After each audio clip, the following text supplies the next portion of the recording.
সন্ত রামপালজি মহারাজ এমন একজন মহান সন্ত যিনি তার সদ্ভক্তি, তত্ত্বজ্ঞান, করুণা এবং সেবার মাধ্যমে সমাজে এক নতুন দৃষ্টান্ত স্থাপন করেছেন। সন্ত রামপালজি মহারাজের নেতৃত্বে তার সকল সতলোক আশ্রম থেকে সমাজ কল্যাণের অসাধারণ কাজ সমাজকে সোনালী ভবিষ্যতের এক নতুন আশা দেখিয়েছে। সন্ত রামপালজি মহারাজের কাছ থেকে নাম দীক্ষা গ্রহণের পর লক্ষ লক্ষ মানুষের ক্যান্সার, এইডস ইত্যাদির মতো দুরারোগ্য রোগ সেরে গেছে। সন্তজির জ্ঞানে অনুপ্রাণিত হয়ে তার অনুগামীরা লক্ষ লক্ষ ইউনিট রক্তদান করেছেন। সন্তজি লক্ষ লক্ষ বোন ও কন্যার যৌতুক মুক্ত বিবাহ করিয়েছেন। সন্তজি লক্ষ লক্ষ মানুষকে নেশা থেকে মুক্তি দিয়েছেন। কোটি কোটি ভেঙে যাওয়া পরিবার আবার জোড়া লেগেছে। সন্তজির আশ্রমে সমাগমের সময় বিনামূল্যে চক্ষু চিকিৎসা, দন্ত চিকিৎসা প্রদান করা হয়। সন্ত রামপালজি মহারাজ সময়ে সময়ে পরিবেশ রক্ষার উদ্দেশ্যে ব্যাপক পর্যায়ে বৃক্ষরোপণ করেন। সন্তজি অভাবীদের তাৎক্ষণিক ত্রাণ সরবরাহের জন্য অ্যাম্বুলেন্স পরিষেবা চালু করেছেন। সন্তজি তার অনুগামীদের দেহদানের জন্য অনুপ্রাণিত করেন, যাতে মানবতার সেবা এবং চিকিৎসা ক্ষেত্রে উন্নতি হতে পারে। সন্ত রামপালজি মহারাজের সকল আশ্রমে প্রতিটি সমাগমে বিনামূল্যে ভান্ডারার আয়োজন করা হয়, যেখানে প্রতিটি শ্রেণী, প্রতিটি জাতি এবং প্রতিটি ধর্মের মানুষ একসাথে বসে খাবার খায়।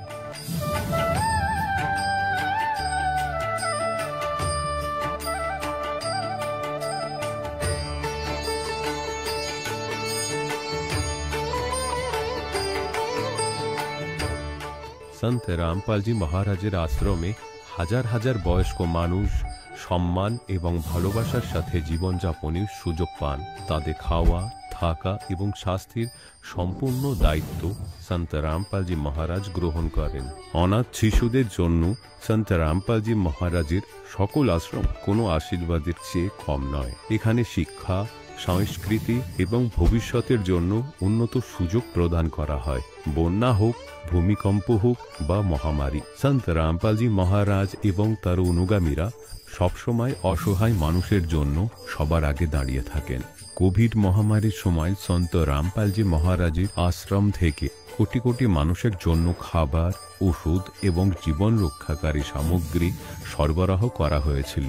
দরিদ্রদের সাহায্য হোক বা কোনো শোষিত ও নিপীড়িত শ্রেণীর অধিকার ও সম্মানের লড়াই, সন্ত রামপালজি মহারাজ সবসময় তাদের কণ্ঠস্বর সরকারের কাছে পৌঁছে দিয়েছেন এবং তাদের যথাযথ ন্যায় বিচার প্রদানে গুরুত্বপূর্ণ ভূমিকা পালন করেছেন। সমাজে আধ্যাত্মিক এবং সামাজিক মূল্যবোধ সম্পর্কে সচেতনতা বৃদ্ধিতে সন্ত রামপালজি মহারাজ প্রতিটি পদক্ষেপে মানবতার সত্যিকারের সেবক হিসাবে প্রমাণিত হয়েছেন। সন্ত রামপালজি মহারাজের জীবন আমাদের শেখায় যে সত্যিকারের সেবা হলো সেই সেবা যা নিঃস্বার্থভাবে করা হয়। আসুন আমরাও সেই মহান সেবার কাজে এই মহান সাধকের সাথে যুক্ত হই এবং সন্ত রামপালজি মহারাজের কাছ থেকে নাম দীক্ষা নিয়ে আমাদের জীবনকে ধন্য করি।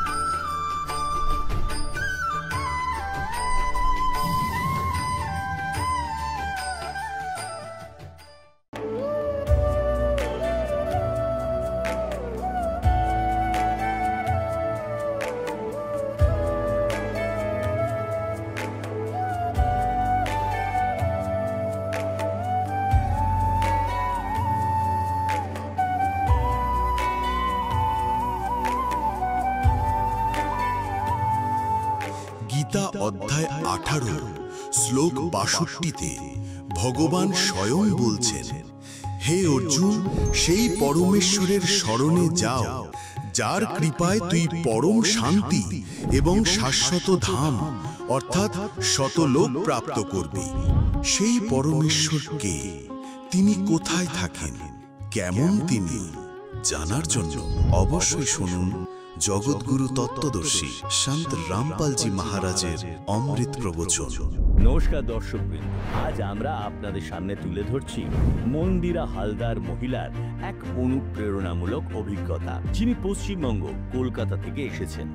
তিনি একসময় হিন্দু ধর্মের বিভিন্ন দেব দেবতার পূজা অর্চনা, ব্রত ও তীর্থযাত্রায় বিশ্বাসী ছিলেন, কিন্তু জীবনের নানা সমস্যার সমাধান না পেয়ে তিনি সন্ত রামপালজি মহারাজের জ্ঞানমূলক বই পড়তে শুরু করেন। 2019 সালের 16ই জানুয়ারি তিনি সন্ত রামপালজি মহারাজের কাছ থেকে নাম দীক্ষা গ্রহণ করেন এবং তারপর থেকেই তার জীবন এক নতুন মোড় নেয়। অসংখ্য শারীরিক, মানসিক ও পারিবারিক সমস্যার সমাধান তিনি পেয়েছেন গুরুজির আশীর্বাদে। তার কথায়, শুধুমাত্র নাম দীক্ষা গ্রহণ করেই তিনি অসুস্থতা থেকে মুক্তি পেয়েছেন, পরিবারের শান্তি ফিরেছে এবং পড়াশোনায় অভূতপূর্ব উন্নতি করেছেন। আজকের এই সাক্ষাৎকারে তিনি যুব সমাজের উদ্দেশ্যে এক গুরুত্বপূর্ণ বার্তা দিয়েছেন।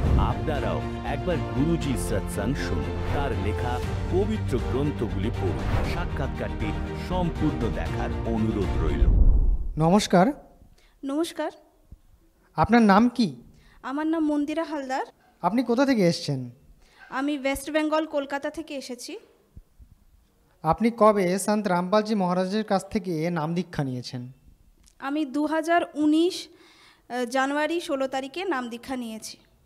সন্ত রামপালজি মহারাজের কাছ থেকে নাম দীক্ষা নেওয়ার আগে আপনি কি কোনো ভক্তি সাধনা করতেন? আমি বিভিন্ন দেবী দেবতার ভক্তি সাধনা করতাম। হিন্দু ধর্মে থেকে বিলং করার জন্য যাবতীয় যে সাধনাগুলো আমাদের হিন্দু ধর্মে রয়েছে সেই সব সাধনাই আমরা করতাম।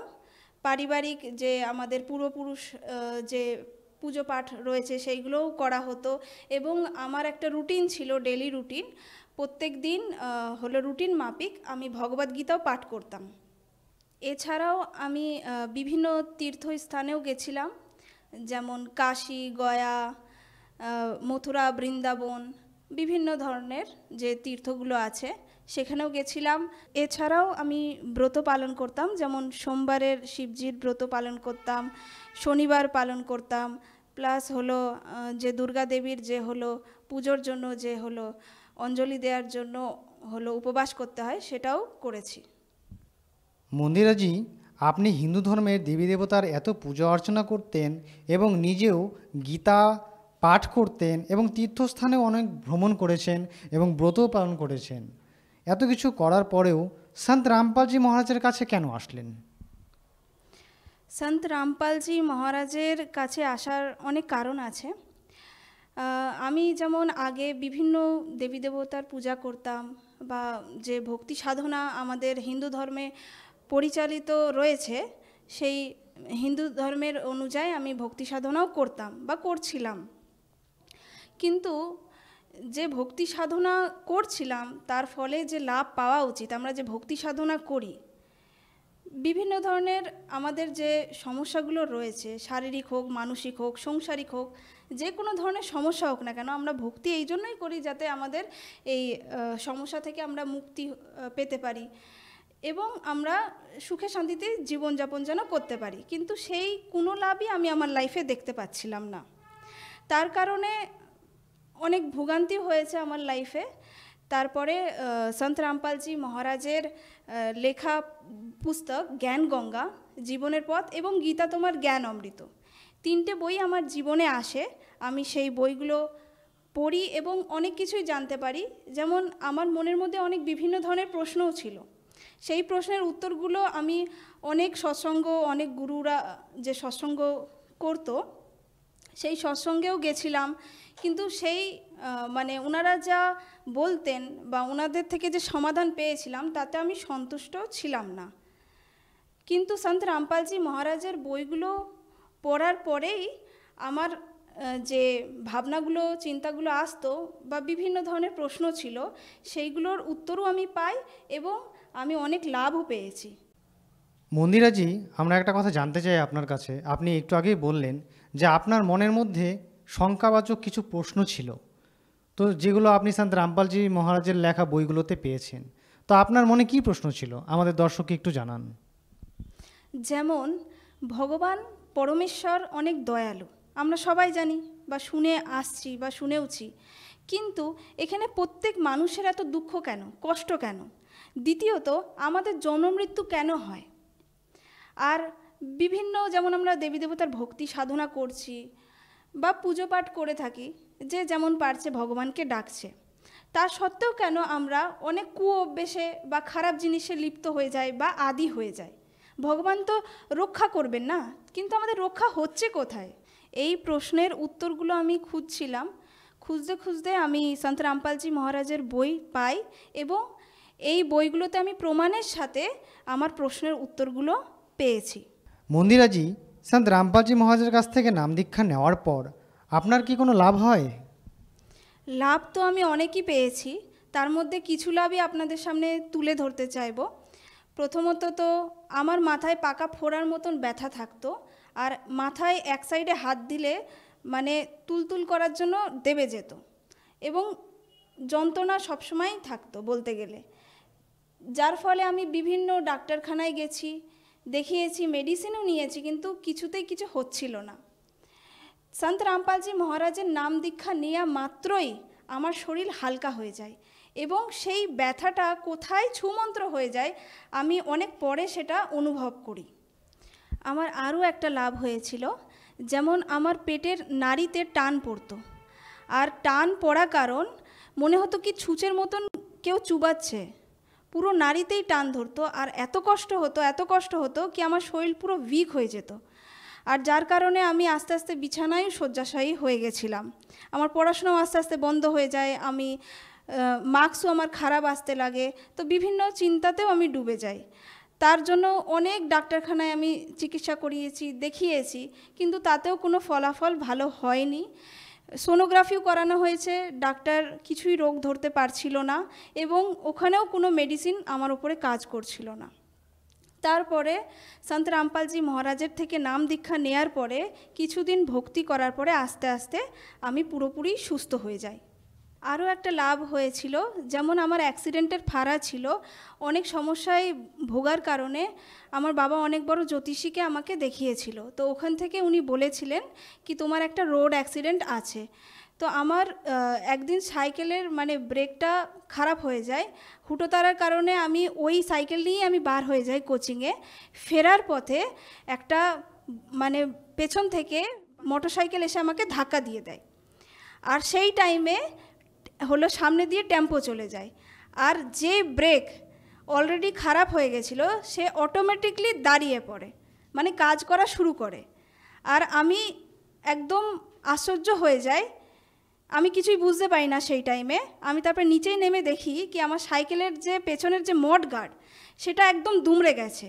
তারপরে আমি ভাবি কি সত্যি আজকে পরমাত্মার বিশেষ দয়ায় আজকে আমি রক্ষা পেয়েছি এবং আমার জীবন আমি ফিরে পেয়েছি, না হলে সেদিনই আমার মৃত্যু ফাড়া ছিল। সন্ত রামপালজি মহারাজের দয়ায় আমি আজকে বেঁচে আছি। আমি আরও লাভ পেয়েছি, যেমন পরিবারে আমার অশান্তি থাকতো, যার কারণে আমি ডিপ্রেশনেও চলে গেছিলাম অশান্তির কারণে, এবং আমার পড়াশোনাতেও দিন প্রতিদিন মানে হলো ডাউনই যাচ্ছিল।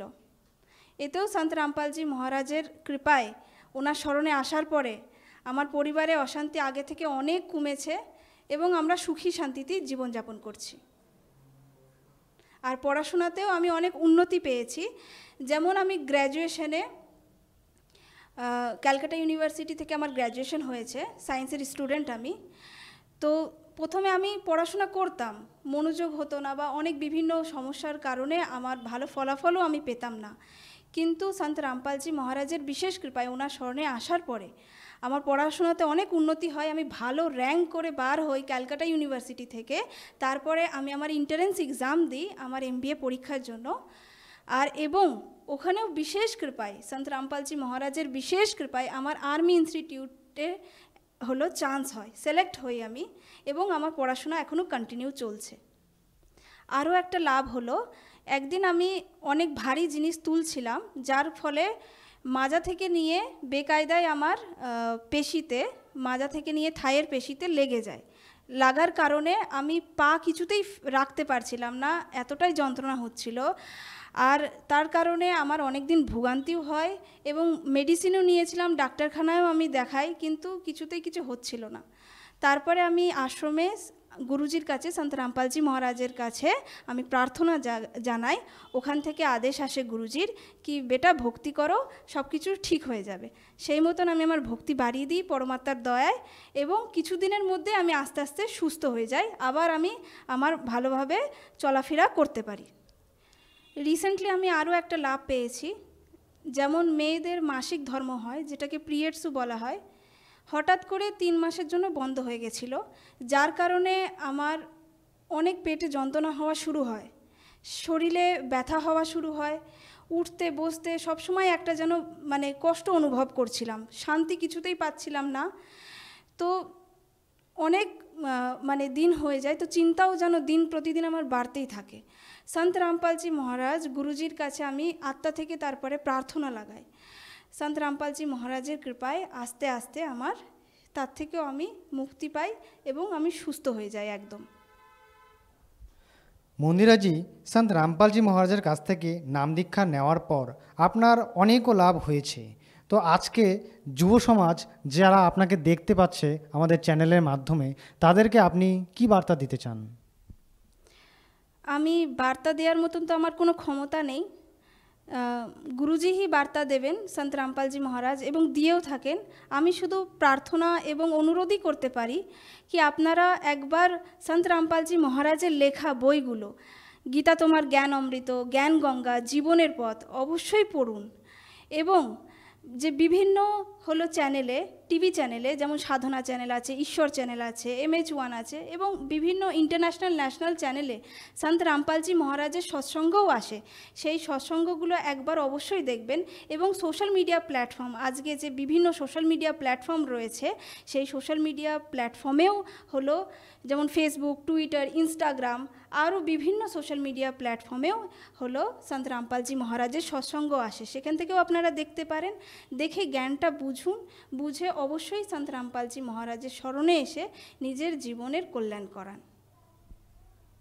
মন্দিরাজি, আপনার এই বার্তাটি শুনে যুব সমাজ থেকে যদি কেউ সন্ত রামপালজি মহারাজের কাছে এসে নাম দীক্ষা নিতে চায়, তাহলে সে কিভাবে নিতে পারে? সন্ত রামপালজি মহারাজের থেকে নাম দীক্ষা নেওয়া অতি সহজ। আজকে যে টাইম পিরিয়ড চলছে, কেননা টেকনোলজিক্যাল ওয়ার্ল্ড, তো বিভিন্ন টিভি চ্যানেলে যে সৎসঙ্গ আসে, যেমন সাধনা চ্যানেল একটু আগেই বললাম, তো সেখানে পিলা যে হলুদ রঙের যে লাইনগুলো চলে সৎসঙ্গ হওয়ার কারণে, সেখানে হলো নাম্বার দেয়া থাকে। সেই নাম্বারে যোগাযোগ করে আপনার নিকটবর্তী যে নামদান কেন্দ্র আছে সেখানে আপনি যোগাযোগ করতে পারেন এবং নিঃশুল্ক নাম দীক্ষা নিতে পারেন। মন্দিরাজি, আপনার অনুভব আমাদের চ্যানেলকে বলার জন্য অসংখ্য অসংখ্য ধন্যবাদ। নমস্কার। দর্শকগণ, এখন আপনি শুনলেন সন্ত রামপালজি মহারাজের থেকে দীক্ষা গ্রহণ করে সুখী হওয়া ভক্তের অভিজ্ঞতা। এখন দেখুন জগৎগুরু তত্ত্বদর্শী সন্ত রামপালজি মহারাজের মঙ্গল প্রবচন। এই ব্যাপারে এখানে সূক্ষ্ম বেদের মধ্যে সচ্চিদানন্দ ঘন ব্রহ্মের বাণীতে পরমাত্মা স্বয়ং জানিয়েছেন, তীর তোপক তলোয়ার কটারি और जम धड़ जोर बधावे हैं, हर पैड़ी हर हेत नहीं जाने, वहां जा कर्द चलावे हैं, और काटे शीस नहीं दिल करुणा, ये जग में साध को आवे हैं, और जो जन इनके दर्शन को जावे उनको भी नरक पठावे। ওই একই পাঠ ওদেরকে উপর হবে, যারা ওদের শিষ্য হবে তাদেরকে ওই একই শিক্ষা দেবে, মারো কাটো। কিসের জন্য? একমাত্র মান সম্মানের জন্য, স্নান করার জন্য। আরে জনসাধারণ যখন স্নান করে 10, 20, 50, 100 ভক্ত, সাধারণ ব্যক্তিরাও, আর ওখানে যদি অন্য কোনো ব্যক্তি এসে বলে আমি স্নান করবো, তো এসে ভাই তুমিও স্নান করে নাও, ওকেও জায়গা ছেড়ে দেয়। তাহলে সাধারণ ব্যক্তিদের থেকেও খারাপ এদের মানসিকতা, এদের যেরকম আচার আচরণ, আর এদের তোমরা সন্ত বলে মানো। এইরকম ত্রিপুর উপাসকদের ব্যাপারে সূক্ষ্ম বেদে বলা হয়েছে, শোনানো হয়েছে, तीर तुपक तलवार कटारी और जम धर जोर बधावे हैं, हर पैड़ी हर हेत नहीं जाना। বলা হয় হর কি পৌরি বলো, হর কি পৌরি বলো, আর ভগবানের প্রেম বোঝো না, ভগবানের আত্মাদেরই তো কাটছো। हर पैड़ी हर हेत नहीं जाना और वहां जा तेग चलावे हैं, तेग মানে তরবারি, और काटते हैं शीश, এরা তো গলা কাটছে, মাথা কেটে দিচ্ছে। नहीं दल करुणा, এদের হৃদয়ে কোনো দয়াময় নেই। আর ये जग में साध कवा में, এদেরকে সাধু বলো, সন্ত বলো। और जो जन इनके दर्शन को जावे, যে সব ব্যক্তিরা এদের চরণে মাথা টেকাতে যাবে অথবা এদের কিছু দান করতে যায়, এদের শিষ্যত্ব প্রাপ্ত করে নেয়, उनको भी नरक পাঠাবে, ওদেরও নরকে পাঠিয়ে দেয় এই ত্রিগুণ উপাসকেরা। এবার চলে আসুন শ্রীমদ ভগবদ গীতার অধ্যায় নাম্বার 7 শ্লোক নাম্বার 12 থেকে নিয়ে 15 পর্যন্ত।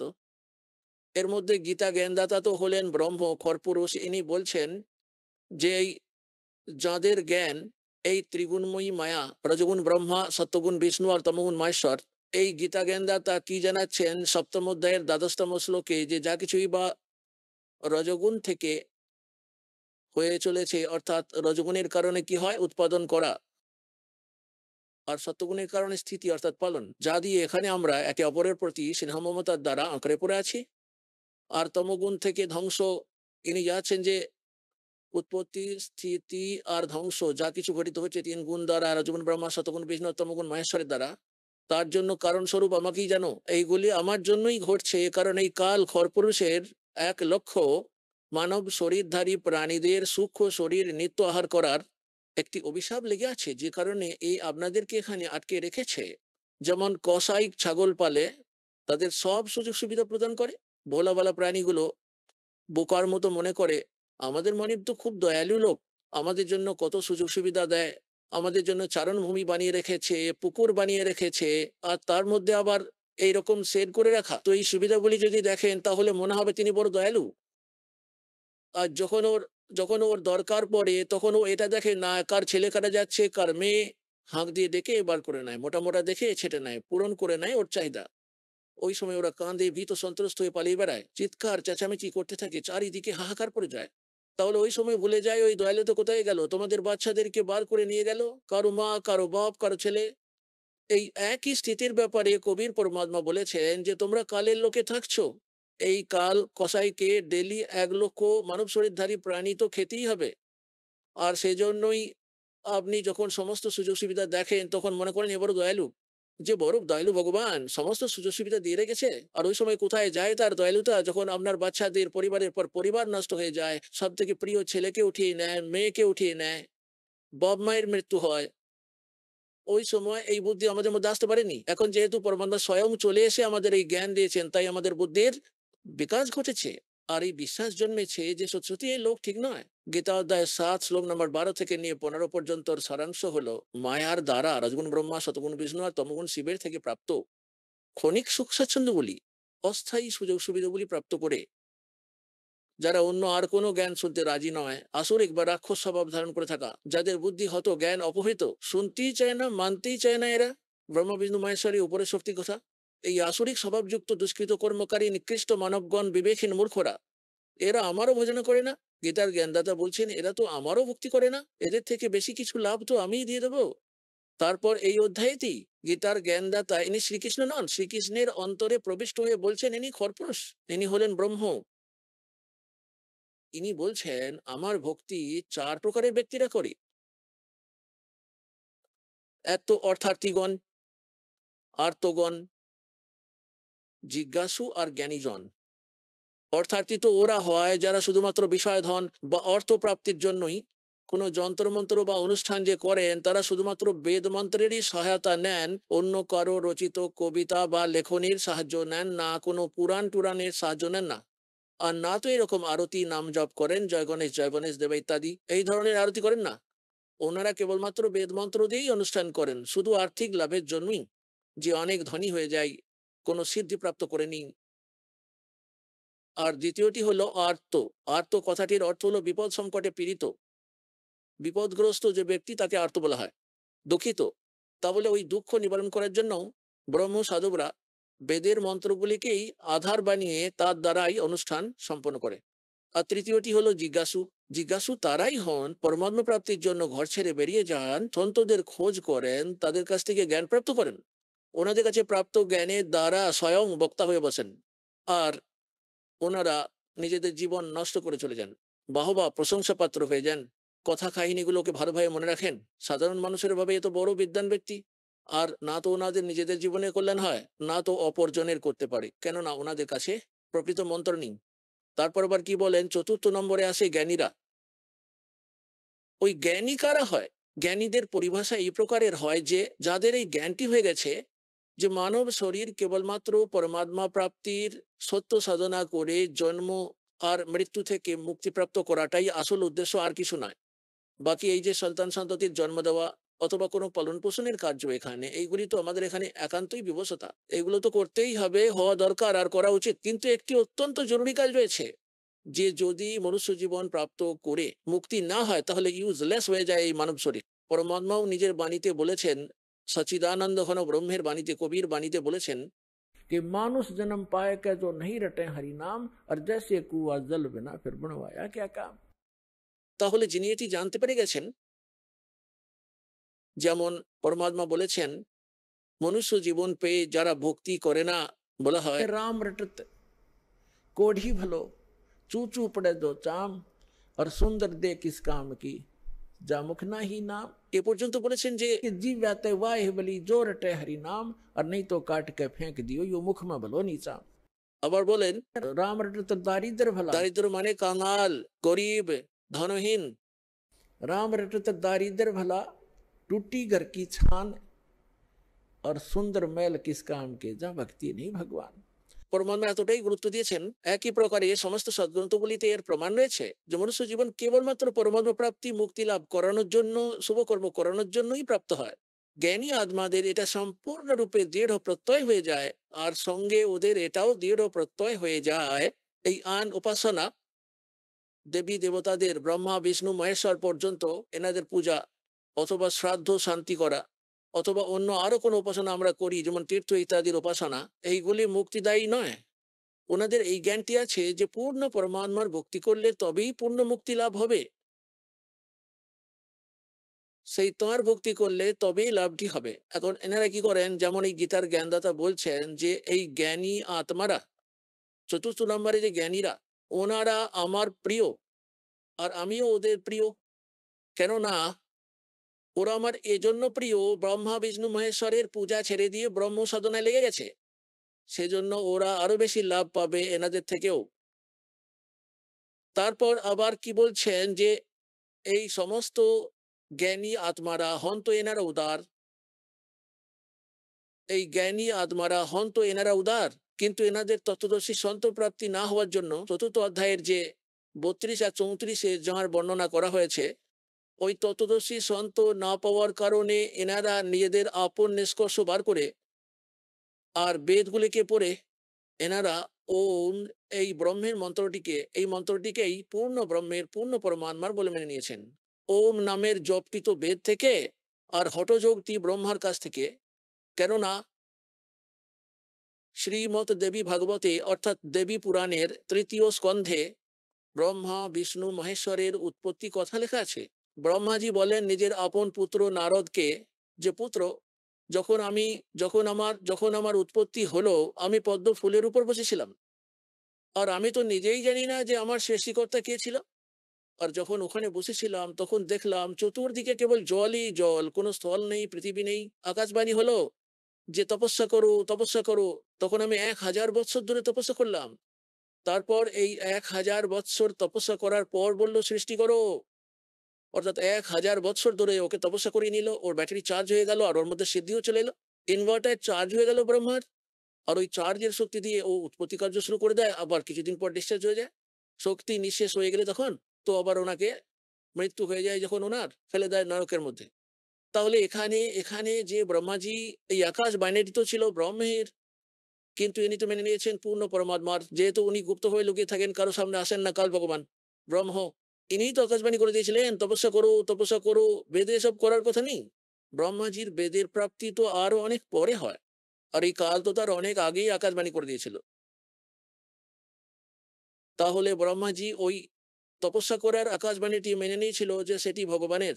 ইনি তো জানেনই না কে ভগবান, আজ পর্যন্ত নিজের পিতারই দর্শন হচ্ছে না, তিনি গুপ্ত থাকেন, প্রতিজ্ঞা করে রেখেছেন। প্রমাণ রয়েছে গীতা 7 অধ্যায় 24-25 শ্লোকে, শ্রীমদ্ ভগবত গীতাতে এটির প্রমাণ রয়েছে। তাহলে এনারা সমস্ত ঋষিগণ ইনক্লুডিং বাকি দুজন দেবতা বিষ্ণু আর মহেশ্বর ব্রহ্মাকেই বিদ্বান বলে মানেন আর ওনার কাছ থেকেই জ্ঞান প্রাপ্ত করেছেন। যে বেদের জ্ঞান তো এনারই আছে, ইনি ওম নাম তো বেদ থেকে দিয়ে দিয়েছেন আর সেই আকাশবাণীটি নিয়ে নিলেন যেটি উনি শুনেছিলেন। আজ পর্যন্ত যত ঋষি মহাঋষি হয়েছেন এই দুটিরই সংমিশ্রণ করে সাধনা করেছেন। এই যে তপস্যা সেটি হলো শাস্ত্র বিধি ত্যাগ করে মনমর্জি আচরণ করা, আর ওম জপটি হলো শাস্ত্র অনুসারে সাধনা। এই দুটি পদ্ধতি মিলিয়ে দিয়েই এনারা সাধনা করেন। এই তপস্যা করলে এনাদের রাজত্ব প্রাপ্ত হয়ে যায়, এই হঠযোগ যেটা এনারা করেন এতে সিদ্ধি প্রাপ্তিও হয়ে যায় আর ওম নামের জপ থেকে ব্রহ্মলোকের প্রাপ্তি হয়। কিন্তু গীতা অধ্যায় নম্বর 8 শ্লোক নম্বর 16-তে বলা হয়েছে যে ব্রহ্মলোক পর্যন্ত সবাই সাধকেরা পুনরাবর্তীশীল হয়, অর্থাৎ জন্ম মৃত্যু চক্রে চলে আসে। গীতার অধ্যায় নম্বর 15 শ্লোক নম্বর 4-এ বলা হয়েছে যে ততদর্শী সন্তের প্রাপ্তি হয়ে যাওয়ার পর পরমেশ্বরের ওই পরম পদের খোঁজ করা উচিত, যেখানে যাওয়ার পর সাধকেরা এই সংসারে আবার ফিরে আর কখনো আসে না। তাই ওই পরমাত্মার ভক্তি করুন যিনি সমস্ত ব্রহ্মাণ্ডগুলির রচনা করেছেন। তাই এটার দ্বারা ওটা ওম নামের এই ব্রহ্মের জপ দিয়ে ওই সেই পরম ব্রহ্মের প্রাপ্তি সম্ভব নয়। তার জন্য আমাদের এখানে বলা হয়েছিল গীতার 17 অধ্যায় 23 নম্বর শ্লোকে 3টি মন্ত্র জপের নির্দেশ দেওয়া আছে যেটি তত্ত্বদর্শী সন্ত বলবেন, সেটি দিয়ে সম্ভব হবে। তাহলে যে প্রসঙ্গটি চলছে গীতার 7 অধ্যায়ের 18 নম্বর শ্লোকে গীতার জ্ঞানদাতা বলছেন যে এই জ্ঞানী আত্মারা তো প্রত্যেকেই উদারই হন, উত্তম চরিত্রের, এনারা পরমাত্মার জন্য সমর্পিত হন, ঘর সংসার ত্যাগ করেছেন, নিজেদের জীবনকে উৎসর্গ করে দিয়েছেন, শরীর শুকিয়ে কাঠ হয়ে যায়, পরমাত্মা প্রাপ্তির জন্য নিরাহার বসে থাকেন। কিন্তু এই উদার আত্মাগণ আমার মতো অনুত্তম গতিতে অর্থাৎ সব থেকে খারাপ গতিতে, এই গীতার জ্ঞানদাতা খরপুরুষ ইনি অর্জুনকে বলছেন যে জন্ম মৃত্যু তো তোর আমার দুজনেরই হতে থাকবে, আর যুদ্ধও করতে হবে, শান্তি হতেই পারে না, আর ওই চির শাশ্বত স্থান অমর লোক আমার সাধনাতে প্রাপ্ত হতে পারে না। সেটি তো তত্ত্বদর্শী সন্ত এসে বলেন, সেটি ওনার কাছ থেকে বুঝে নাও। ওই তত্ত্বদর্শী সন্ত না পাওয়ার জন্য বলা হয় যদিও ওই জ্ঞানী আত্মারা হন তো উদার, এনারা ভালো চরিত্রের হন, পরমাত্মার প্রতি সমর্পিত থাকেন, তত্ত্বদর্শী সন্তের অভাবে এই আমারটি অর্থাৎ ব্রহ্মের সাধনা অনুত্তমম অতি জঘন্য অর্থাৎ নিকৃষ্ট সাধনাতে অথবা অধম গতিতে অত্যন্ত নিকৃষ্ট গতিতেই আশ্রিত রয়ে গেল। অত্যন্ত নিকৃষ্ট গতি অর্থাৎ জন্মমৃত্যু সমস্যাটি যতক্ষণ না মিটছে, চিরশাশ্বত স্থানটি যতক্ষণ না প্রাপ্ত হচ্ছে, ততক্ষণ এই সাধনার দ্বারা প্রাপ্ত স্থিতি অর্থাৎ গতি মানে প্রাপ্ত সেই স্থানটি ইউজলেস হয়, ব্যর্থ হয়, অনুত্তম গতি। এখানেই এনাদের বুদ্ধিতে চড়া পড়ে গেছিল। আর এই বিষয়েই আজকের সৎসঙ্গটি স্টার্ট হয় যে যত সমস্ত এই অজ্ঞানীরা পরমাত্মা তো অনুবাদই এনাদের দিয়ে করিয়েছেন, আর যেখানে এনাদের বুদ্ধি কাজ করেনি সেখানে এনাদের বুদ্ধি পিছলে পড়েছে এবং এনারা অর্থের অনর্থ করে দিয়েছেন। আর একটি উদাহরণ হিসাবে 7 অধ্যায়ের 18 নম্বর শ্লোকটি দেখুন, অনুত্তম শব্দ রয়েছে, অনুত্তমাম, অনুত্তম, অনুত্তমাম, অতি, অতীব, অতীব জঘন্য, একদম নিকৃষ্ট, অত্যন্ত খারাপ। অনুত্তমম কথাটি অর্থযুক্ত, যেমন উচ্চতমাম, উচ্চতমাম মানে সর্বোচ্চ, আর অনুত্তমম মানে উচ্চতমম মানে সর্বোচ্চ হলে অনুত্তমম মানে সর্বনিকৃষ্ট হবে। তাই এনারা লিখে দিয়েছেন এখানে যে ভগবান নিজের সাধনাটিকেও, কারণ শ্রীকৃষ্ণজিকে তো এনারা সুপ্রিম পাওয়ার মানছিলেন, শ্রী বিষ্ণুজিকে, ভগবান নিজের সাধনাটিকে কি করে অনুত্তম বলেন, সর্বনিকৃষ্ট বলবেন, সেজন্য এনারা শব্দার্থটিকে বদলে দিলেন, অনর্থ করে দিলেন। ইনি আসলে বোঝাতে চান আমার সাধনাটি অতীব নিকৃষ্ট, এটা করলে জন্মমৃত্যুর সমস্যা মিটবে না, আর এতে যুদ্ধ তো অর্জুন তোকে করতেই হবে, যেখানে যুদ্ধ হয় সেখানে শান্তি কোথায়। তাই 18 অধ্যায়ে বর্ণিত 18 অধ্যায়ের 62 শ্লোকে বর্ণিত ওই চির শাশ্বত স্থান আর পরম শান্তি এই ব্রহ্মের সাধনা থেকে কখনোই প্রাপ্ত হতে পারে না। সেজন্য 7 অধ্যায়ের 18 নম্বর শ্লোকে নিজের গতিকেও অনুত্তমম অত্যন্ত খারাপ, অতি নিকৃষ্টতম বলেছেন। তারপর আবার তৎক্ষণাৎ 7 অধ্যায়ের 19তম শ্লোকে কি বলেছেন, বহুনাম জন্মানামন্তে জ্ঞানবান মাম প্রপদ্যতে, বহুনাম জন্মানাম অর্থাৎ বহুবিধ অনেক জন্মের পর অন্তিমের কোনো এক জন্মে এই জ্ঞানী আত্মারা, জ্ঞানবানরা মাম প্রপদ্যতে আমাকে, আমারও ব্রহ্মের সাধনা এরা অনেক মুশকিলে করে, নয়তো নিম্ন স্তরের সাধনা দেবী দেবতা ভূত পিতৃদের পূজাতি এরা বিভ্রান্ত থেকে যায়, তীর্থ ব্রত উপবাস ইত্যাদিতেই লিপ্ত থেকে যায়। এখানে বলছেন যে बहुनाम जन्मानाम अन्ते ज्ञानवान माम प्रपद्यते और वासुदेव सर्वमिति सर्वात्मा सो दुर्लभ है। ও কি বলছে গীতার জ্ঞানদাতা, যে বাসুদেবী সর্বম, সমস্ত কিছুই, বাসুদেবী সবকিছু, এইরকম বলেন যিনি, সেই রকম মহাত্মাকে প্রাপ্ত করা অত্যন্ত দুর্লভ। বাসুদেবটিকে, বাসুদেবের অর্থ কি হলো? সর্বব্যাপী আর সর্বসমর্থবান, যার সব্বার উপর আধিপত্য থাকে, তাকেই বাসুদেব বলা হয়। শ্রীকৃষ্ণ বাসুদেব ছিলেন না, তিনি তো বাসুদেবের পুত্র ছিলেন, তার পিতার নাম ছিল বাসুদেব। যেমন কেউ যদি তার পুত্রের নাম বিষ্ণু রেখে নেয়, সে কি তাহলে ত্রিলোকীনাথ হয়ে যাবে? তাহলে তাহলে তিনি বাসুদেবের পুত্র ছিলেন। শ্রীকৃষ্ণ বাসুদেব ছিলেন না, তাতে তাকে যদি বাসুদেব বলে ডাকা শুরু করে দেয়, ডাকতে পারে, কিন্তু তিনি বাসুদেব হবেন না। বাসুদেবের অর্থ বেদে দেওয়া আছে, যিনি সবকিছুর সৃষ্টিকর্তা, সর্ব উৎপাদক, যার সব্বার উপর অধিকার আছে, নিয়ন্ত্রণ আছে, যিনি হলেন সব্বার শাসনকর্তা, অর্থাৎ সম্পূর্ণ বিশ্বতে যিনি নিবাস করেন, যার অধিকারে সমস্ত কিছু চলে আসে, তিনিই হলেন বাসুদেব। উনিই হলেন বাসুদেব। তাহলে আপনারা দেখুন, সৎসঙ্গ আরম্ভ করার সময় আমি আপনাদের বলেছিলাম যে এই যে খরপুরুষ রয়েছেন, যিনি এই গীতা জ্ঞান বলছেন, যিনি বিবৃতি দিচ্ছেন সপ্তম অধ্যায়ের 18 আর 19 শ্লোকে, উনি হলেন খরপুরুষ, আর উনি 21টি ব্রহ্মাণ্ডের অধিপতি। গীতা অধ্যায় 15 শ্লোক 16 আর 17-তে 3টি পুরুষের কথা বলা হয়েছে, খরপুরুষ, অক্ষর পুরুষ, পরম। ওই তৃতীয়টি অষ্টম অধ্যায়ের 3য় শ্লোকে পরমক্ষর ব্রহ্মকে বলা হয়েছে, যে 15 অধ্যায়ের গীতার মধ্যে 17 নম্বর শ্লোকে ওই সেই পরমক্ষর ব্রহ্মের দিকেই সংকেত আছে, যে উত্তম পুরুষে তু অন্য পরমাত্মা ইতি উদারত ইয়ে লোক ত্রয়ম আবিশ্ব বিবর্তি আবেশ্বরে। তাহলে এখানে যে প্রসঙ্গটি চলছে, যে যিনি খরপুরুষ রয়েছেন, ইনি তো 21টি ব্রহ্মাণ্ডের অধিপতি, আর অক্ষর ব্রহ্ম 7 সংখ্য ব্রহ্মাণ্ডের স্বামী বা অধিপতি, বাস এতটারই তিনি প্রভু বা স্বামী। বাসুদেব নন, সব্বার উপর মালিক নন, সব্বার মধ্যে এনার নিবাস নেই। আর যিনি অক্ষর পুরুষ, তিনি 7 সংখ্য ব্রহ্মাণ্ডের মালিক, তিনিও বাসুদেব নন, সব্বার উপর তিনি মালিক নন। আর তৃতীয়টি, যিনি পরমাক্ষর ব্রহ্ম, উনি হলেন সেই বাসুদেব, তিনি ওভারঅল কন্ট্রোলার, সমস্ত ব্রহ্মাণ্ডের অধিপতি। अनंत कोट ब्रह्मांड का एक रति नहीं भारे, सतगुरु पुरुष कबीरे हैं ये कुल के सिरजनहारे। हम सुल्तानी नानक तारे दादू को उपदेश दिया, जात जुलाहा भेद न पाया वो काशी माहे कबीर हुआ।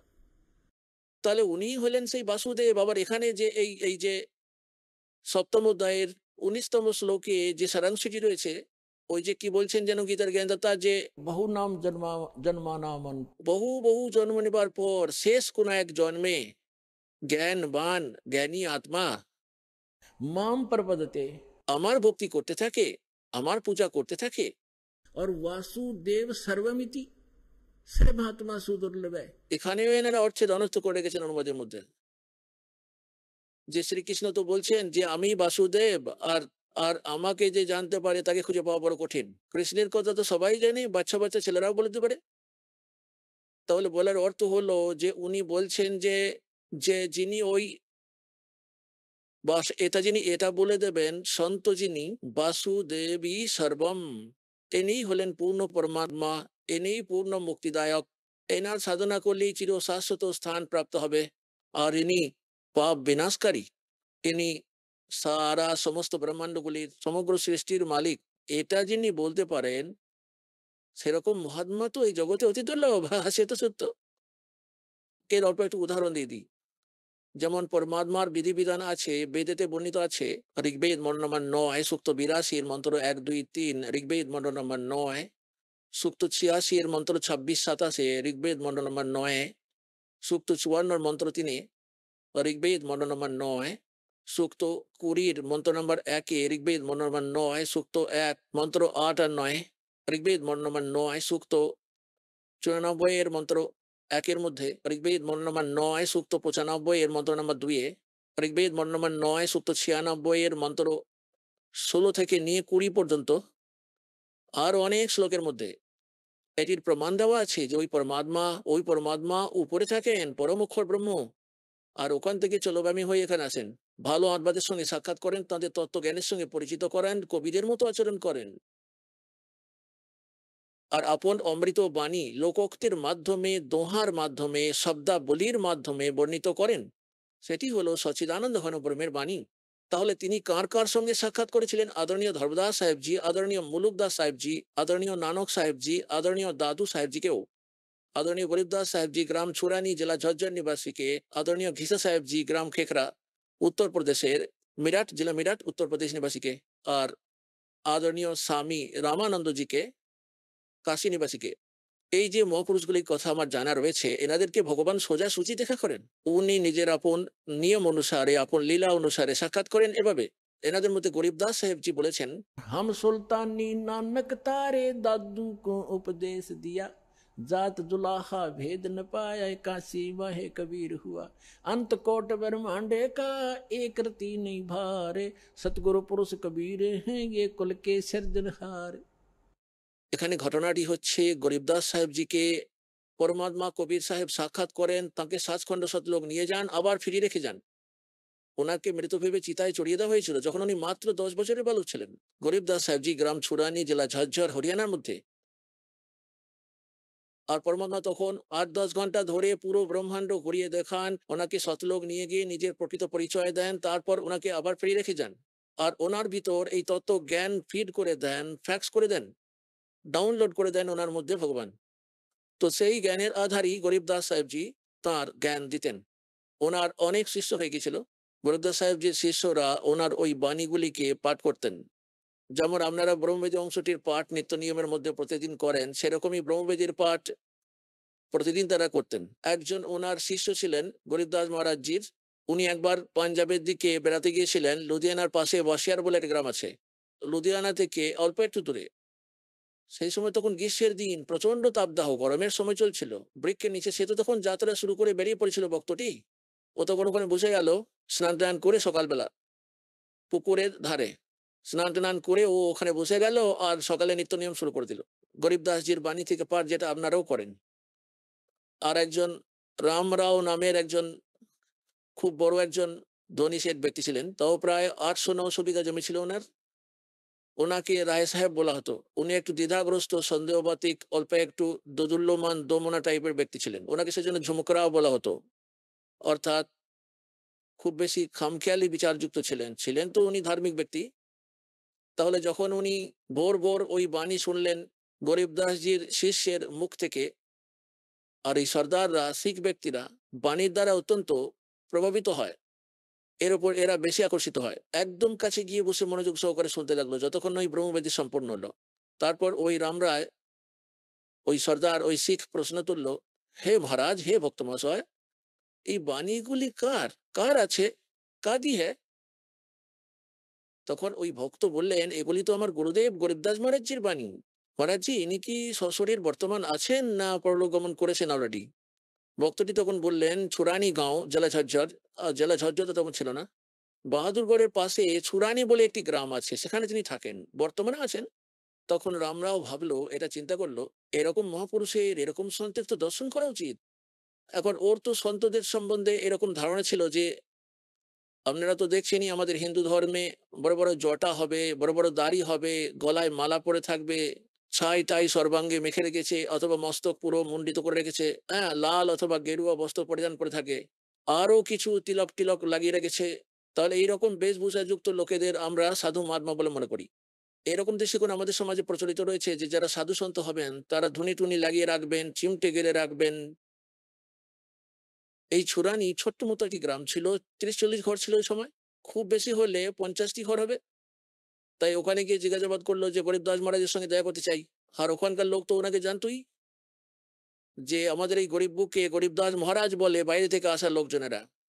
আর গরিবদাসজি মহারাজ থাকতেন যে ধরনের হরিয়ানার ধুতি কুর্তা পরা, পুরানো অথবা আগেকার দিনের লোকজন পরতো, সাদা রঙের পাগড়ি মাথায়, ধুতি আর কুর্তা, এইরকমই থাকতেন, সিম্পল ম্যানের মতো, যেমন সাধারণ নাগরিকদের বেশভূষা হয়। তাহলে পুনর্তমান ভক্তি আর ভক্তদের মধ্যে, ভক্তদের জন্য পরিধানের বস্ত্রের কোনো গুরুত্ব নেই, তাতে আপনি যেমনই রাখেন না কেন, একটা উপযুক্ত হলেই হলো। ঠিকঠাক হয় যেন, যেমন দেশ সেরকম ভেষ হওয়া উচিত, সেটাই ঠিক হয়। যদি আসল হিরেকে কাপড়ে বেঁধে রেখে দেন, তাতে ছেঁড়া খোড়া কাপড়ই হোক আর ভালোই হোক, আসল হীরা তো হীরাই থাকবে। সেরকম ভক্তি দিয়ে ভক্ত তৈরি হয়, বাহ্যিক বেশভূষা অলংকার দিয়ে নয়। বলার উদ্দেশ্যটা এই যে ওর মনোভাব তো এটা ছিল। ও যখন জিজ্ঞাসা করলো যে গরিবদাসজি মহারাজ কোথায় থাকেন, তো সেখানকার লোকেরা জানিয়ে দিল ওই সামনের বাড়িটি ওনার। বাড়ির সামনে বাইরে থেকে আসা অন্য গ্রামের কিছু ভক্ত বসেছিল, আর কিছু ওই গ্রামেরই এক দুজন ভক্ত ছিল। ওদের জিজ্ঞাসা করলো গরিবদাসজি মহারাজ কোথায়? ওরা বলল, দাদা একটু বসুন, এক্ষুনি চলে আসবেন, বেড়াতে বেরিয়েছেন সকালে প্রাতঃভ্রমণে। কোন দিকে গেছেন? যে এই সাইডে গেছেন। ওর চিন্তা হচ্ছিল এত দূর থেকে এসেছি, রামরায়জি ভাবছিলেন সেটা, যে এত দূর থেকে এসেছি মহাপুরুষের দর্শন করে নিয়েই আহার গ্রহণ করব। ওনাদের জিজ্ঞাসা করলেন কোন দিকে গেছে বলুন তো, আমি একটু দর্শন করব।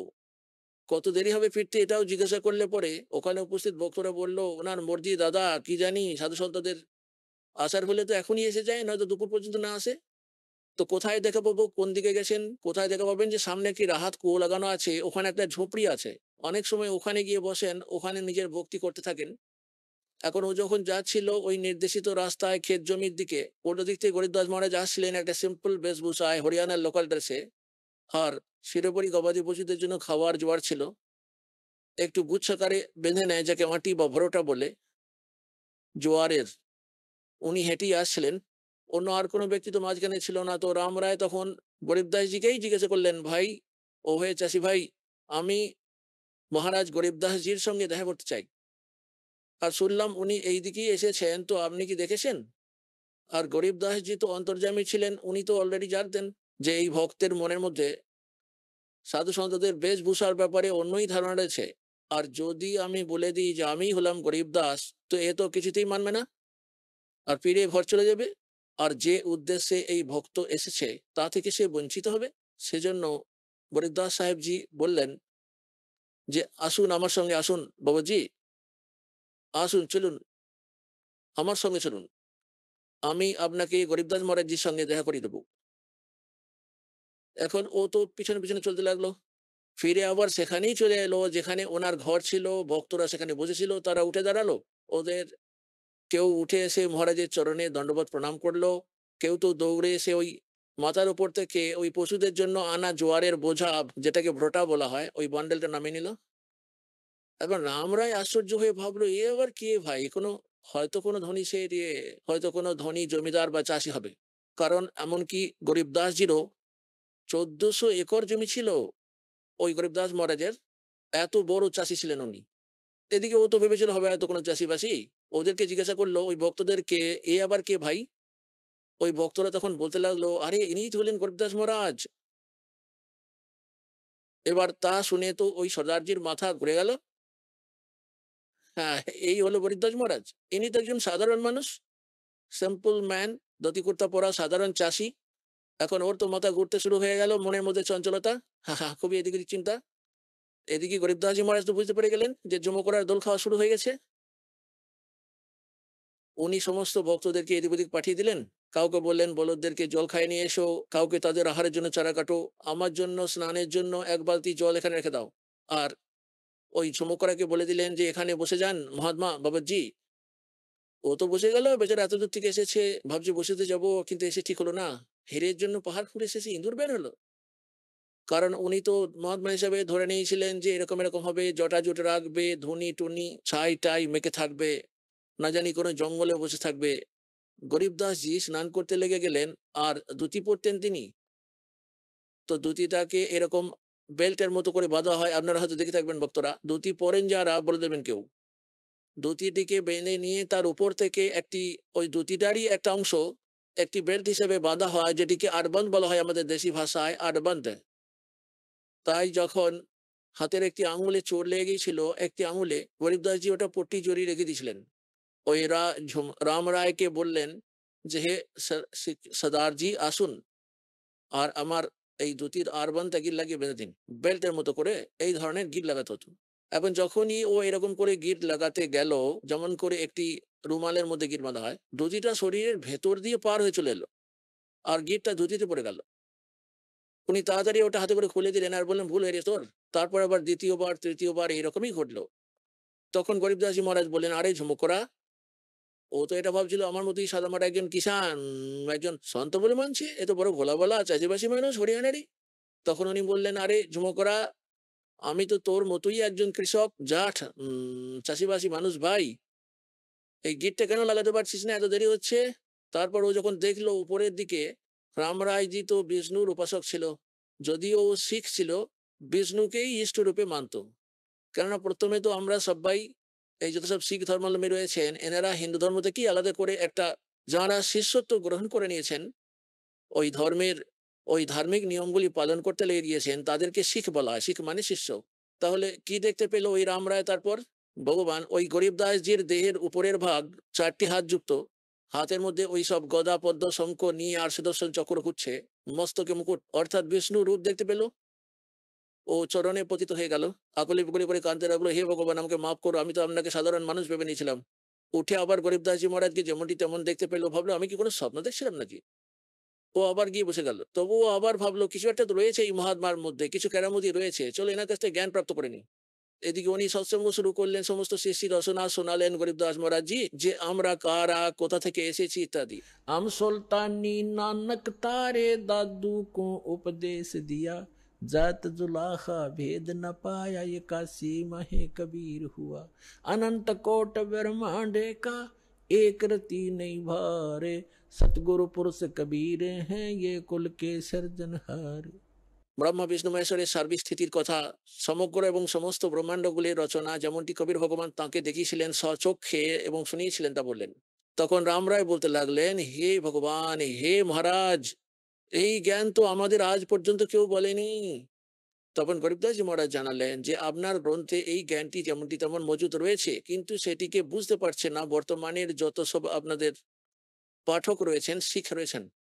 তারপর কি বললেন? तत्व भेद कोई ना कहे रे झूमक रो, ये पैसे ऊपर नाच सुनो रे झूमक रा, कोटों मध्य कोई नहीं रे झूमक रो, अरबों में कोई गर्क सुनो रे झूमक रा। ओए होए। গরিবদাসজি মহারাজ বলেন, যত সব দেখছো সব পয়সার উপরে নাচ, তত্ত্ব ভেদ কেউ জানে না এই লোকগুলো। আর এই তত্ত্ব জ্ঞানের সঙ্গে পরিচিত, कोटों मध्य कोई नहीं रे झूमक रा। ওই রামরায়কে ঝুমকারা বলতে শুরু করে দিলেন ভগবান গরিবদাসজি মহারাজ। ওর ডাকনাম ওর পে তো ঝুমকারাই ছিল। তাহলে এই একটা জিনিসও ওকে প্রভাবিত করেছিল যে তোর নাম তো ঝুমকরা। এখানে তো কেউ জানতো না, কিন্তু উনি ঝুমকরা বলে দিলেন, আর নিজের এলাকায় আমাকে তো জনসাধারণ ঝুমকরা বলেই জানে। অরিজিনাল নাম তো ওর রাম রায় ছিল। তাহলে কি বলেন গরিবদাস মহারাজ, যে এই তত্ত্ব জ্ঞানের সঙ্গে যে পরিচিত, কোটি সন্তের মধ্যেও পাবি না তু। कोटों मध्य कोई नहीं रे झूमक रा, अरबों में कोई गर्क सुनो रे झूमक रा। অনেক মহা অর্বুদ অথবা বিলিয়ন জনসংখ্যার মধ্যে তুমি হয়তো একজনকে পাবে গরক। গরক মানে সম্পূর্ণ সর্বক্ষেত্রে, ইন অল রেসপেক্ট। যেমন এই জ্ঞানটির সঙ্গে সুপরিচিত আমার অনেক ভক্তও হয়ে যাবে হয়তো। এখন আপনি শুনলেন সন্ত রামপালজি মহারাজের মঙ্গল প্রবচন। আসুন এখন শুনি সন্ত রামপালজি মহারাজের থেকে নাম দীক্ষা গ্রহণ করে এবং সদ্ভক্তি করে আশ্চর্যজনক লাভ অর্জনকারী অনুগামীদের অভিজ্ঞতা। নমস্কার দর্শকগণ, আপনি কি কখনো ভেবে দেখেছেন জীবনে বহু পূজা পাঠ, ব্রত উপবাস করেও যদি দুঃখ যন্ত্রণা থেকে মুক্তি না পান, তাহলে কি করবেন? এমনই এক গল্প পুরুলিয়ার উত্তরা বাউরির, যিনি শিব, গোপাল, মা সন্তোষী ও মা মনসার পূজা করতেন। মা মনসার ভরণ আসত তার শরীরে, যার ফলে তিনি প্রচন্ড শারীরিক ও মানসিক কষ্ট ভোগ করতেন। কিন্তু যখন তিনি সন্ত রামপালজি মহারাজের সৎসঙ্গ শুনতে শুরু করলেন, তখনই তার জীবনে এক আশ্চর্য পরিবর্তন এলো। তিনি বুঝতে পারলেন প্রকৃত ভক্তি কি এবং কে সত্যিকারের পরমেশ্বর। তিনি সন্ত রামপালজি মহারাজের কাছ থেকে নাম দীক্ষা নেন এবং তারপরে তার সমস্ত কষ্ট ধীরে ধীরে দূর হতে শুরু করে। আজ তিনি সম্পূর্ণ শান্তিতে আছেন, তার জীবন সুখ সমৃদ্ধিতে ভরে গেছে। কিভাবে সন্ত রামপালজি মহারাজের কাছ থেকে নাম দীক্ষা নেওয়ার পর এই অলৌকিক পরিবর্তন সম্ভব হলো, চলুন শুনি তার নিজের মুখেই। নমস্কার। নমস্কার। আপনার নাম? উত্তরা বাউরি। আপনি কোথা থেকে এসেছেন? পুরুলিয়া জেলা। সন্ত রামপালজি মহারাজের কাছ থেকে নাম দীক্ষা নেওয়ার আগে আপনি কোনো ভক্তি সাধনা করতেন? সন্ত রামপালজি মহারাজের কাছ থেকে নাম দীক্ষা নেওয়ার আগে আমি শিবের পূজা করতাম, গোপালের পূজা করতাম, মা সন্তোষীর ব্রত করতাম, আর মা মনসার পুজো করতাম। মা মনসা দেবী আমার গায়ে আসতো, আমার শরীরে আসতো, ভরণ হতো। এবং মা মনসার ভরণ আসার ফলে আমাদের পুজো করার ফলে আমার নানা রকম শারীরিক খুব কষ্ট হতো, আরও ভালো থেকে খারাপই বেশি হতো। আপনি বললেন আপনি সন্ত রামপালজি মহারাজের কাছ থেকে নাম দীক্ষা নেওয়ার আগে অনেক কিছুই সাধনা করতেন, শিবজির ব্রত করতেন এবং মা মনসা আপনার শরীরে ভর আসতো। তারপরে সন্ত রামপালজি মহারাজজির কাছ থেকে নাম দীক্ষা আপনি কেন নিলেন? সন্ত রামপালজি মহারাজের আমি কিভাবে শরণ নিলাম সেটা বলছি। যেটা আমার হাজব্যান্ড প্রথমে এসেছিল সন্ত রামপালজি মহারাজের শরণে, ইউটিউব দেখে, সন্ত রামপালজি মহারাজের ইউটিউব চ্যানেল দেখে আমার হাজব্যান্ড এসছে প্রথমে। তারপর আমি তার 4 মাস পর আমি শরণে আসি। আমার হাজব্যান্ডের অনেক কিছু লাভ দেখেছি। আমার দোকানের একটা ছোট দোকান ছিল, ছোট দোকান থেকে একটা অনেক বড় দোকান হয়েছে আমাদের, অনলাইনে সাইবার দোকান। তো ওই অনেক লাভ দেখে তারপরে ভালো লেগেছে। এবং সন্ত রামপালজি মহারাজের সৎসঙ্গ শুনতাম, আমার হাজব্যান্ড সৎসঙ্গ শুনতো। ওই সৎসঙ্গ শুনতে শুনতে আমার খুব ভালো লেগেছিল এবং ওই সৎসঙ্গ শুনে আমার চোখে জল আসতো। এবং আমি ওইটাই ভাবতাম যে আমি যে আসল ভগবানকে হয়তো খুঁজে মনে হয়েছে যে আমি ভগবানকে খুঁজে পেয়েছি, সেই জন্য আমার মনে হয়েছে, সেই জন্য আমি নাম দীক্ষা নিয়েছি আর কি। আমরা শুনেছি সন্ত রামপালজি মহারাজের কাছ থেকে যারা নাকি নাম দীক্ষা নেন তাদের অনেকজনেরই অনেক লাভ হয়। আপনার কি লাভ হয়েছে? আমার সন্ত রামপালজি মহারাজের কাছ থেকে নাম দীক্ষা নিয়ে আমার তো এত লাভ হয়েছে, লাভ বলতে বলতে হয়তো আমি দিন রাত হয়ে যাবে। তো সেটা কিছু কিছু যেগুলো আছে বলছি মালিকের। সন্ত রামপালজি মহারাজের স্মরণে এসে যেগুলো লাভ হয়েছে, ভূত প্রেতের সবথেকে বড় যেটা বাধা, ওই বাধা থেকে একদম মুক্তি পেয়ে গেছি। আর আর্থিক প্রবলেম, মানসিক টেনশন সব থেকে লাভ পেয়েছি। আর সব থেকে যেটা হচ্ছে একটা আমার জীবনে সন্ত রামপালজি মহারাজের স্মরণে আসার পর বিশাল একটা চমৎকার হয়েছে, যেটা হয়তো আমার হাজব্যান্ডের দোকান আছে, তো দোকান থেকে ভগতজি আসতো একদিন, একটা ল্যাপটপ নিয়ে আসতো। প্রত্যেকদিন আমাদের দোকান ছিল, দোকান থেকে ল্যাপটপ নিয়ে আসতো, দোকানে রাখেনি, তো ল্যাপটপটা দোকান থেকে ঘরে নিয়ে আসতো।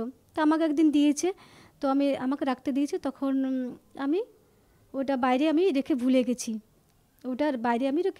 তারপর আমাকে ভগতজি রাত্রেবেলা খুঁজছে, আমার হাজব্যান্ড আমার খুঁজছে যে দাও আমাকে ল্যাপটপের ব্যাগটা খুঁজছে, তখন আমি পাইনি। তখন আমার মনে হয়েছে যে আমি ল্যাপটপের ব্যাগটা বাইরে রেখে দিয়েছিলাম। তো সেটা আমি অন্তরাত্মা থেকে সন্ত রামপালজি মহারাজকে ডেকেছিলাম। ডাকার পর আমার হাজব্যান্ড আমাকে খুব বকছে যে তুমি আমার ল্যাপটপের ব্যাগটা তুমি রাখতে দিয়েছি আর তুমি কোথায় রেখে দিলে।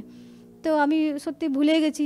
তখন আমি গুরুজিকে মনে মনে সন্ত রামপালজি মহারাজকে ডাকছি যে হে পরমাত্মা, তুমি আজকে আমাকে বাঁচাও, কেন আজকে যদি ল্যাপটপের ব্যাগটা যদি হারিয়ে যায় তাহলে হয়তো আমাদের দোকান বন্ধ হয়ে যাবে। সেই জন্য আমি গুরুজিকে অন্তরাত্মা থেকে ডাকলাম। ডাকার পর কোথাও ছিল না, কিন্তু হঠাৎ করে দেখছি মালিকের চরণে সে ব্যাগটা রাখা আছে। এটা বিশাল একটা চমৎকার আমার জীবনে। আপনি বললেন সন্ত রামপালজি মহারাজের স্মরণে এসে আপনার অনেক লাভ হয়েছে, তাহলে যারা আপনাকে এখন দেখছে তাদেরকে আপনি কি বার্তা দিতে চান? দেখুন, আমি তো সন্ত রামপালজি মহারাজের স্মরণে এসে তো আমি যে লাভগুলো পেয়েছি, আমি সমাজকে তো আমি বার্তা দিতে পারবো না। আমি এটাই আর্জি করবো, বলতে পারবো যে একবার সন্ত রামপালজি মহারাজের স্মরণে এসে দেখুক যে কী লাভ পাবে। সেই জন্য আমাদের এই যে চ্যানেলের নিচে যে নাম্বার যাচ্ছে ওই নাম্বারে ফোন করে দেখুক, নাম্বারে ফোন করে যারা নাম দীক্ষা নিতে ইচ্ছুক নাম দীক্ষা নিয়ে নিজের কল্যাণ করুক। ধন্যবাদ। সৎ সাহেব।